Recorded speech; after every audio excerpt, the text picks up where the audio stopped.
Já parou para pensar em quantas coisas você deixa de fazer por medo de ser julgada? E quantas outras coisas você faz, mesmo que infeliz, pelo mesmo motivo? Daqui a alguns anos você vai se arrepender do que você está fazendo agora? Ou você vai ficar feliz com sua trajetória?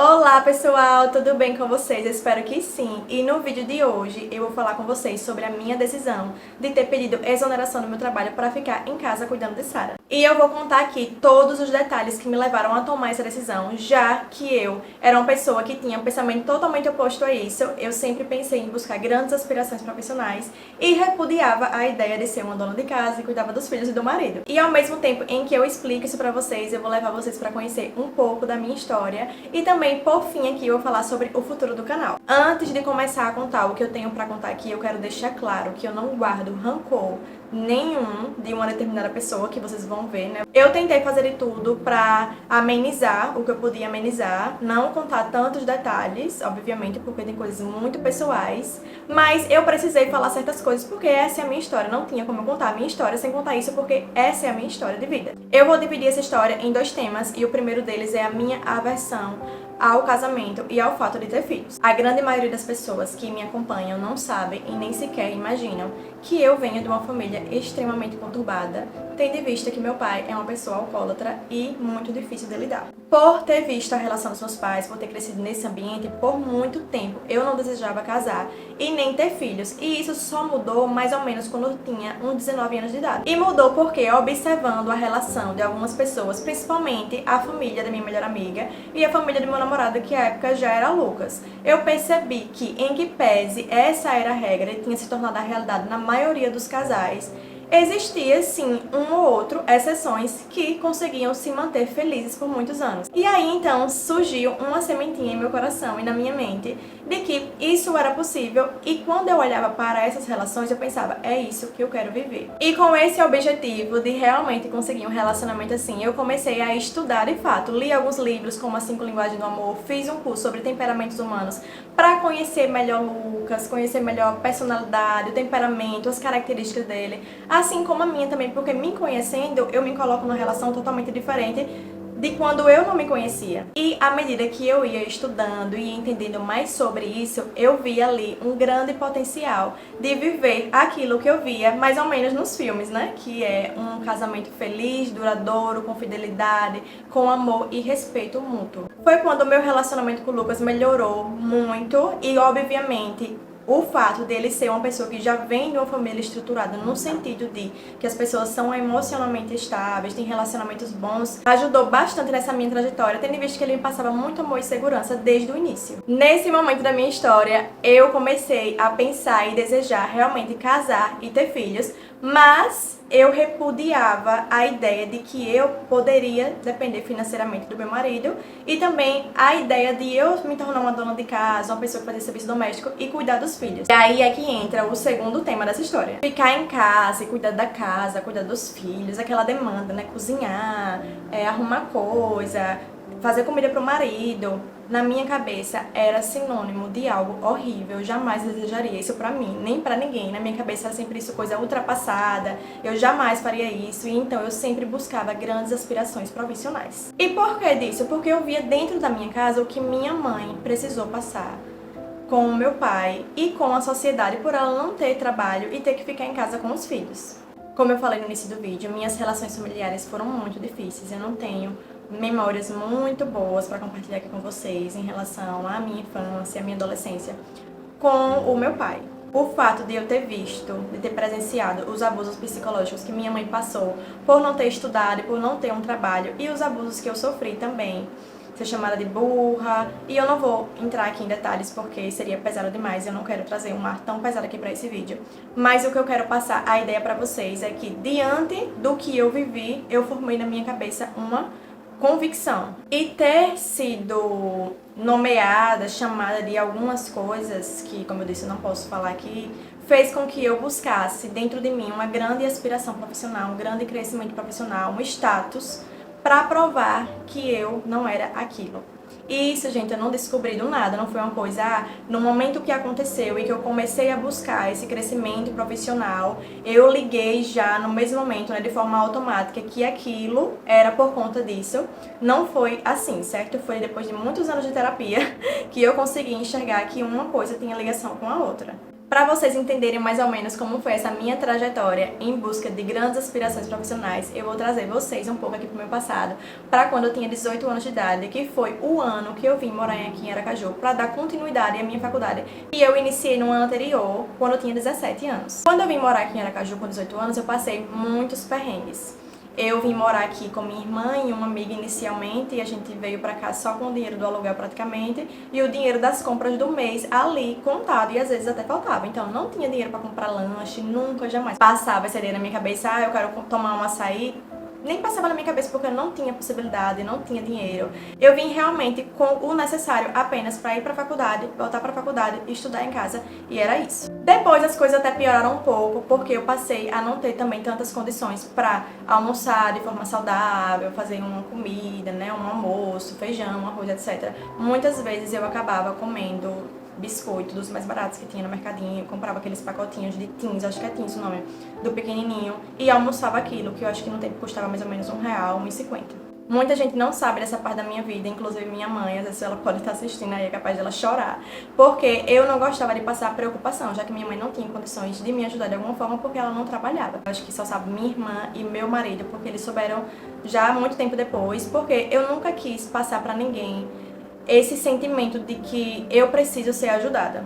E aí vocês devem imaginar que é justamente por conta do meu trauma de não precisar de ninguém para não passar nenhum tipo de humilhação. Então eu não contava para ninguém que pudesse me ajudar, que eu passava por isso, e também eu não contava para outras pessoas no tempo, mesmo que eu não quisesse, que não fosse para me ajudar, porque eu achei que era uma coisa que as pessoas podiam sentir pena e eu não queria que ninguém tivesse esse sentimento em relação a mim. Então, procurando me virar, com 19 anos de idade eu comecei a estagiar pela manhã no Tribunal de Justiça, à tarde eu trabalhava no Banco do Brasil como agente de crédito e à noite eu ia para a faculdade. Aí eu era tipo um Julius, né? Eu tinha 2 empregos e o tempo todo eu estava ocupada. Pela manhã eu acordava tipo umas 5 horas da manhã ou antes para chegar lá no fórum 7 horas, porque eu ia de ônibus e era bem longe. E aí do fórum pro banco eu também ia de ônibus, já no horário do almoço não passava em casa. Eu não passava em casa hora nenhuma, na verdade. E do banco eu ia pra faculdade estudar e lá mais ou menos umas 10h30 da noite eu ia pra casa. Então pronto, aí eu consegui me sustentar, mas não era isso que eu queria. Eu precisava provar que eu era inteligente, que eu conseguia algo mais, que eu conseguia conquistar um grande desafio, conquistar grandes coisas em minha vida. Então pra mim isso não era nada, eu consegui me sustentar certo. Mas agora, nesse momento, né, voltando ao momento, eu pensava, eu preciso agora encontrar um modo de estudar para eu conseguir passar em um concurso. Foi aí que eu comecei a estudar para o concurso. Mas só consegui isso porque Lucas me chamou para morar com ele, que foi uma coisa maravilhosa na minha vida, porque aí eu pude decidir entre um trabalho e outro. Eu decidi por sair do banco para continuar no estágio, porque seria bom para mim, eu tinha uma oportunidade de crescimento lá dentro. E aí à tarde eu estudava para concurso. E ao mesmo tempo que eu estudava para concurso, eu também me dedicava muito no meu estágio, porque eu sabia que ali existia uma possibilidade de eu crescer e ascender profissionalmente. E aí, graças ao bom Deus, mais ou menos uns 3 meses antes de eu me formar, eu recebi o convite para trabalhar na assessoria com o juiz. Porque vocês imaginem, eu tava perto de me formar, tinha saído do banco, ia perder o estágio em 2 meses, e o que é que vinha na minha cabeça o tempo todo? Eu vou ter que me formar e ficar em casa, né, por um tempo até conseguir alguma coisa, dependendo financeiramente de outras pessoas. Então, pra mim, isso me causava uma angústia tão grande que eu tive uma alergia muito séria. Não é alergia, na verdade, né? Era o meu corpo respondendo ao meu estresse. Eu fiquei toda vermelha, assim, empolada no pescoço.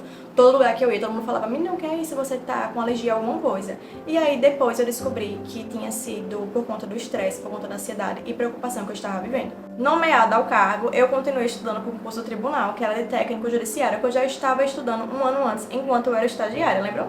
E aí, comentando com minha família que eu estava estudando para esse concurso, eu escutei uma frase do meu pai falando o seguinte: esse trabalho é trabalho de peão. Mesmo ouvindo isso, eu continuei estudando um tempo para esse concurso, mas sempre que eu sentava, vinha na minha mente uma vozinha dizendo: você não vai ser ninguém passando nesse concurso, esse concurso não prova nada, você precisa conquistar algo maior. E eu, no auge da minha imaturidade e precisando de aprovação e demonstrar, né, provar o tempo todo que eu conseguia, eu mudei o meu objetivo e aí eu comecei a estudar para o concurso da magistratura. Isso aconteceu mais ou menos não, em dezembro de 2020. Estudei muito, não fazia nada da minha vida além de estudar e trabalhar. Eu trabalhava até determinado horário e depois o resto do dia eu estudava. Eu chegava a acordar às vezes 3h30, 4 horas da manhã. Se vocês forem no meu Instagram, tem um destaque lá, estudos, alguma coisa nesse sentido. Se vocês forem botar, tem foto assim minha estudando mais ou menos umas 4 horas da manhã, 4h30, 3h30. E aí eu só fazia isso da minha vida. Diante disso, eu adquiri lesões no ombro, bursite, tendinite nos 2 ombros, que inclusive foi um desgaste que teve aqui na cartilagem, que até hoje eu não me recuperei totalmente. E também dores fortes no punho. Fiz alguns exames, tratamento fisioterapêutico, acupuntura, mas eu nunca me recuperei totalmente porque eu sempre continuava trabalhando e estudando, eu não dava descanso para o meu corpo. Foi uma fase extremamente difícil para mim, muito cansativa, muito desafiadora. Antes de estudar eu chorava, assim, me derramava em lágrimas, mas eu sempre me pegava pensando, eu vou conseguir isso. E aí eu cheguei, inclusive, a estudar várias vezes deitada, assistindo videoaula e fazia resumos pelo celular. Na iminência do meu casamento, mais ou menos em fevereiro, eu diminui drasticamente esse meu ritmo, porque eu queria me concentrar no momento mais importante da minha vida, que seria meu casamento e a lua de mel. Então eu pausei os estudos, fui diminuindo. Depois eu pausei e aí depois do meu casamento, mais ou menos no final de abril, eu fui voltando aos poucos. Com o meu casamento e consequentemente com a promessa que eu fiz diante de Deus, que eu seria aberta à vida, eu não fazia e não faço uso de métodos contraceptivos. Então, sempre que me vinha a ideia de que eu poderia ter um filho a qualquer momento, eu sempre pensava com muito medo. E tudo que eu construí até aqui vai por água abaixo. Como é que eu vou conseguir o que eu pretendo conseguir com o filho? Eu não vou conseguir. Então sempre me vinha assim muito medo e um desejo lá no fundo de que eu não queria ter filho por enquanto. No entanto, meu coração e minha mente já estava sendo forjado por Deus, porque Ele prepara tudo. Nesse ano, já no início do ano, tinha me aproximado muito de Deus. Eu fazia oficina de orações, eu participava do grupo da pastoral familiar da igreja, participava com afinco mesmo. Então eu estava praticando de fato a religião. Então mesmo que eu tivesse medo, sempre me vinha um sentimento de que ia ficar tudo bem. E no dia 1º de julho de 2022, 3 meses depois do meu casamento e faltando 2 meses para eu finalizar o meu curso de magistratura, eu descobri que estava grávida. E foi assim que Sara, mesmo antes de nascer, sendo apenas uma sementinha dentro de mim, me salvou de tantos traumas, esclareceu tantas dúvidas e me tirou de lugares que eu não deveria estar. Isso também, obviamente, não foi automático, não foi assim que eu descobri que de repente tudo se apagou da minha mente, tudo foi sendo construído. Como eu disse, eu já estava muito próxima de Deus e à medida que minha gestação foi avançando, eu continuei muito próxima de Deus, eu fazia estudos bíblicos, continuei com a oficina de oração, continuei com os projetos da igreja e aí foi que eu enxerguei valor num ofício de ser mãe em tempo integral e ser uma cuidadora do lar. Gestar minha primeira filha foi o meu maior período de aprendizado, crescimento espiritual e maturidade. Eu passei a entender o quão errada eu estava sobre tantas coisas e comecei a buscar me entender melhor, entender como é que funcionava nessa questão de ser mãe, do desenvolvimento infantil e estudava de fato para poder desenvolvê-la da melhor forma e evitar o máximo possível replicar as coisas que eu passei na minha infância. Quando Sara nasceu, eu senti o desejo extremo de cuidar dela, mais ou menos quando ela tinha até uns 4 meses de vida. Eu só pensava, meu Deus, como é que eu vou voltar a trabalhar e deixar minha filha? Eu quero muito cuidar da minha filha. Eu falava pra mozão direto, mozão, eu quero muito ficar em casa cuidando dela. E mozão super me apoiava o tempo todo, dizendo que se eu tomasse essa decisão, tava tudo tranquilo, não tinha problema. Ele ficaria feliz com essa decisão. Só que eu ainda tinha aquela questão de, não, eu vou lá trabalhar. Por quê? O que é que vinha na minha mente? Porque eu quero conceder a ela todas as coisas que eu não tive quando era pequena. Então, quando eu retornei para o trabalho, foi muito difícil a separação, foi muito dolorosa, mas eu sempre me pegava pensando, eu estou trabalhando para conceder a ela o melhor, conceder a ela as coisas que eu não tive dentro da minha casa. Aí vocês me perguntam, Raquel, então por que você saiu do trabalho? Vamos retornar à frase, trabalhar para dar a ela todas as coisas que eu não tive. Na minha infância eu não tive 2 coisas, eu não tive boas condições financeiras, eu vivia realmente com o necessário, e teve outra coisa que eu também não tive, que foi atenção e amor. A partir do momento que o meu trabalho não estava mais saudável, que eu tinha que trabalhar finais de semana, feriado, que eu não conseguia passar tempo com minha família, tempo de qualidade, eu comecei a pensar, de que ausência é que eu me recordo mais? De não ter tido condições financeiras ou de não ter tido atenção? E aí eu acho que eu nem preciso responder isso pra vocês, né? Todas as dificuldades, todos os traumas, todas as confusões mentais que eu passei na minha vida foi devido ao fato que eu não tive atenção e o amor que toda criança precisa para se desenvolver bem. E eu não quero dizer com isso que o dinheiro não é importante, jamais. O dinheiro é extremamente importante para conceder algumas liberdades, conceder saúde à criança. Graças a Deus eu pude tomar essa decisão com tranquilidade, sabendo que eu vou propiciar ainda assim a ela coisas além do necessário. Eu e Lucas, a gente sempre se organizou financeiramente para caso isso ou alguma outra coisa acontecesse. Então não estou aqui dizendo para vocês também que eu nunca mais vou trabalhar. Não, esse momento me pede isso.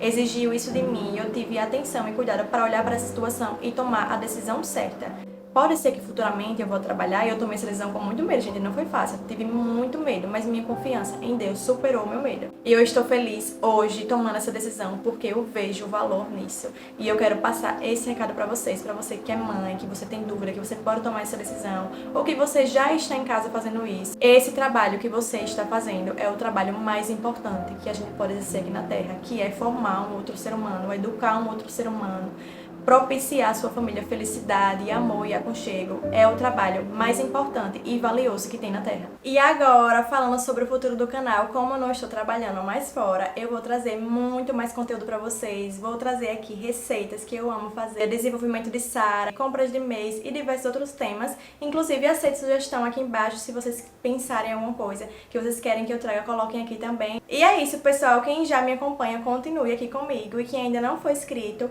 aproveite para se inscrever aqui embaixo, ativar o sininho e curtir se vocês gostaram. Beijão e até os próximos vídeos!